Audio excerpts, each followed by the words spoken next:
Chris? Denise, you can see just how busy things are here. Since February, this house has been converted into office space. Bedrooms inside are used as pods where team leaders go over the plans and the efforts. And take a look at what's going on right over here. These folks are calling folks, reminding them they got to get to the polls tomorrow. This has all been going on now for several months. Walls inside the Mi Familia Vota offices are plastered with maps and last-minute plans to get Latino voters and voters overall to the polls. Both candidates have realized how important this is. Up and down the ticket, and it shows. Last presidential election here in Clark County, 102,000 Latinos were registered to vote.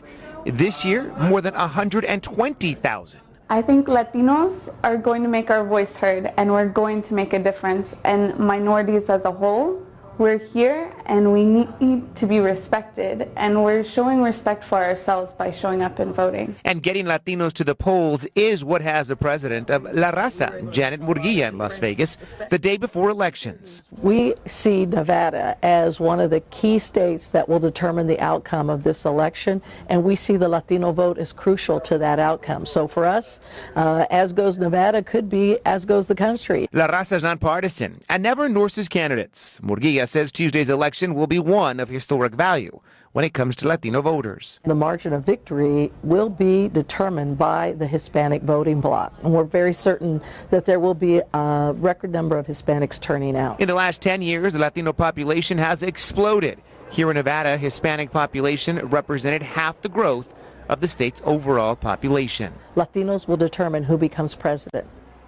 Hispanics did favor President Barack Obama 58% to 36% when it comes to Mitt Romney. When it comes to blacks, they favored President Obama 88 to 8%, and Asian Americans favored Barack Obama 52% to 36%. Now, these volunteers are going to be out here throughout this evening and again picking back up tomorrow morning. They've moved this outside. It's a little bit cooler for them to make sure that they make the calls that they need to get anybody and everybody that can vote to vote. Reporting live, Chris Saldana, 8 News Now. Gary, good evening. People could also face a $50 fine if they fly a foreign flag without the American flag above it. Now, this is one of the many details of this new ordinance that has people here in Pahrump outraged.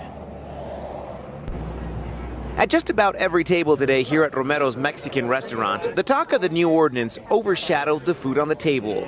Was trying to pass that ordinance.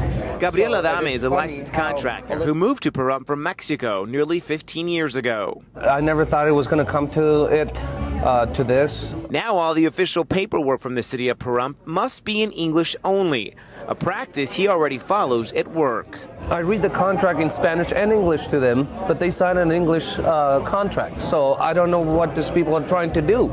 Technically, everything is as is. If they want to do it with a stamp on it, a seal, well, I believe there's no need for it.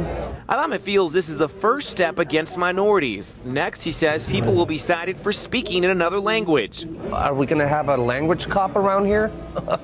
You know, so are you going to ticket me for because I said a taco? How am I going to go and order a taco salad?